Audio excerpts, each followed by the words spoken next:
Ariketa honetan, ematen diren zatigi algebraikoak sinplifikatu behar dira. Horretarako, ariketak esaten daben moduan, bihurtu behar dugu zenbakitzaile eta izendatzailea biderkadura ero berretura. Hau da, deskonposatu behar dira, bai zenbakitzailea eta gero izendatzailea.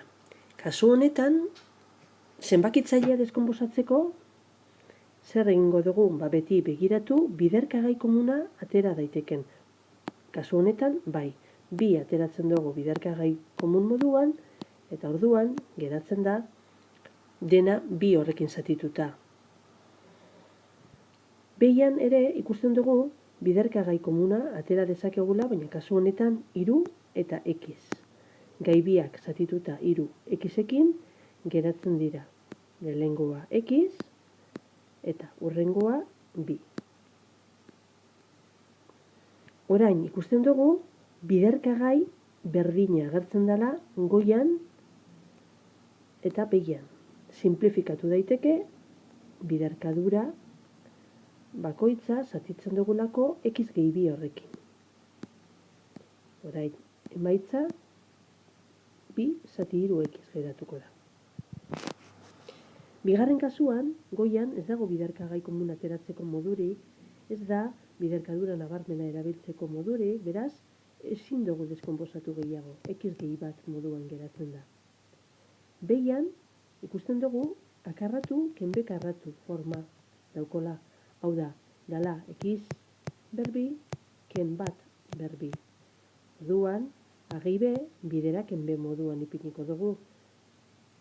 Horrek nahi dugu esan, izendatzailea, x gehi bat, biderekiz, ken bat moduan idar daitekela. Biderkadura eran idatzi dugu. Orain, zenbakitzailea x gehi batekin zatitzen badugu, goian bat geratzen da.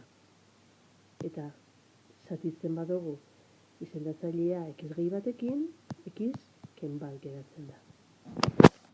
C kasuan, bardin gertatzen da, zenbakitzailean ezin dugula ezer egin faktorizatzeko. X ken bi moduan itziko dugu. Baina behian ikusten dugu akarratu, gehi bekarratu, ken bi AB formakoa dela. Dalako x karratu gehi. Zer jarriko genduk hemen? Bi, lau izateko. Eta hemen berriro, badakizu x eta bi. Orduan, izendatzailean dagoen adierazpen hori, a ken b karratu moduan idatziko dugu. A x da, eta ken b berbi.